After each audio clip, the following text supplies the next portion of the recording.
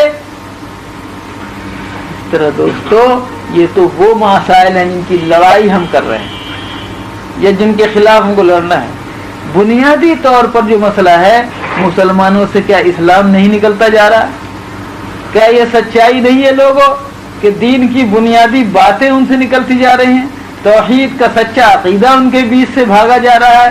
کیا یہ سچی بات نہیں کہ رسول کی محبت کے جو تقاضے ہونی چاہیے وہ ان کے اندر نہیں پائے جاتے ہیں؟ یعنی دین کی دعوت اور دین کے صحیح پختہ اور ٹھوس عقائد کی طرف مسلمانوں کو قریب کرنے کی کوشش، آخرت کے عقیدے کو بیدار کرنا، اللہ پر ایمان، رسول پر ایمان، اور وہ بنیادی باتیں جن کے بغیر ایک مسلمان نہیں رہ سکتا، مسلمانوں کو کھینچ کر دین کے اس نقطے کی طرف لانا جس کی دعوت حضور اقدس جناب رسول اللہ صلی اللہ علیہ وسلم دی تھی۔ کہ یہ دعوت اور اس کی جدوجہد ہماری آپ کی ذمہ داری نہیں ہے؟ آخر میں دوستو بتاؤں میں ایک بڑا مسئلہ ہمارا ہے ہمارے اختلافات، ذات اور برادری کی لڑائی۔ سید صاحب، شیخ صاحب، انصاری صاحب، پٹھان صاحب، مرزا صاحب، شاید پاکستان میں نہ ہو، بڑی اچھی بات ہے، ہمارے یہاں تو ہے، مگر کچھ سنتے ہیں کہ آپ کے یہاں بھی یہ مہاجر صاحب ہیں، پٹھان صاحب ہیں، سندھی صاحب ہیں، اور آپ نے تو ملک بٹوایا ہے، یعنی کبھی بنگلہ اور پنجابی اور اردو کے نام پر آپ نے تو ملک کا تقسیم کیا ہے۔ میں نے کہا خمیر سب کا ایک ہے، کوئی فرق نہیں پڑتا۔ ذات و برادری کی لڑائی، زبان کی لڑائی، مسلک کی لڑائی، فقہی مسالک کے نام پر مسلمانوں کے ٹکڑے کرنا، اپنی اپنی الگ تنظیمیں بنانا، یہ مسجد اہل حدیث ہے، یہ مسجد احناف ہے، یہ مسجد فلاں ہے۔ عجیب، میں اپنی اس نفرت اور اس تکلیف کے اظہار کے لیے الفاظ نہیں پاتا ہوں۔ مسجد اللہ کا گھر، رسول اللہ صلی اللہ علیہ وسلم اسلام پہ ہمیں چھوڑ کے گئے تھے، اور ہم نے مسلکوں کے امتیازات و تخصصات اپنے اندر حاصل کیے ہیں۔ حضور نے ہم کو مسلمان چھوڑا تھا، اور قیامت کے دن ان کے جھنڈے کے نیچے مسلمان جمع ہوں گے، یا حنفی، شافعی، اہل حدیث اور مالکی اور فلاں فلاں جمع ہوں گے۔ ان ناموں کا کوئی جھنڈا غالباً وہاں نہیں ہوگا، صرف اسلام کا جھنڈا ہوگا، جناب رسالت صلی اللہ علیہ وسلم کا جھنڈا۔ مسائل میں اختلاف کو میں نہیں کہتا ہوں، رائے میں اختلاف ہوگا، مباحث ہوں گے، اس میں کوئی دشواری کی بات نہیں ہے۔ مسائل اور مسالک میں اختلاف ہوگا، یہ رحمت ہے اختلاف، وہ مصیبت نہیں ہے۔ علماء کا وہ اختلاف رحمت ہے، امت کے لیے سہولت کا ذریعہ ہے۔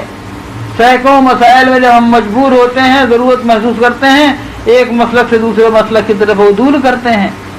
نہ کبھی امام شافعی نے امام ابو حنیفہ کی کبھی بھی توہین نہیں کی، بلکہ لکھا ہے کہ پابندی سے بغداد میں حضرت امام اعظم کے ہاں، وہاں یعنی امام صاحب کا انتقال ہو چکا تھا، اس مسجد میں حاضری دیتے رہے، اور جب وہاں حاضر ہوتے تو رفع یدین نہ کرتے۔ لوگوں نے پوچھا حضرت آپ رفع یدین کیوں نہیں کرتے؟ کہا کہ ایک تو میں امام اعظم کے پاس حاضر ہوں، اور یہاں حاضر ہو کر میں ان کے مسلک کی خلاف ورزی نہیں کرنا چاہتا ہوں۔ یہ امام سیدنا امام شافعی فرماتے ہیں۔ اللہ کو معمولی بات ہے کیا؟ ان لوگوں کے احترام ایک دوسرے کا کیا کہنا ہے؟ امام محمد ابن حسن اور امام شافعی کا رشتہ آپ کو معلوم ہے، امام شافعی کی والدہ سے نکاح ہوا ہے امام محمد صلی اللہ علیہ وسلم علیہ، امام محمد صلی اللہ علیہ وسلم کا نکاح ہوا ہے امام شافعی کی والدہ سے، اس لیے بچپن سے ان کی تربیت میں رہے، لاکھوں روپے اور کتابیں ان پر خرچ کی انہوں نے۔ امام محمد کی تعریف جو امام شافعی نے کی ہے وہ دیکھ لیجئے تماشا، اور امام محمد صاحب رحمۃ اللہ علیہ نے جو امام شافعی کے ساتھ محبت کی ہے وہ دیکھ لیجئے۔ ان تمام علماء میں ہر درجہ اکرام اور ہر درجہ ایک دوسرے کی رائے کا احترام تھا، لیکن رائے میں اختلاف کر سکتے ہیں، وہ قطعاً علمی بنیادوں پر اختلاف ہے۔ ہم نے اپنی جہالت میں آ کر ان اختلافات کو امت کے درمیان ٹکڑے کرنے کا ذریعہ بنا دیا، الگ الگ ٹکڑوں میں بانٹ دیا۔ یاد رکھو لوگوں،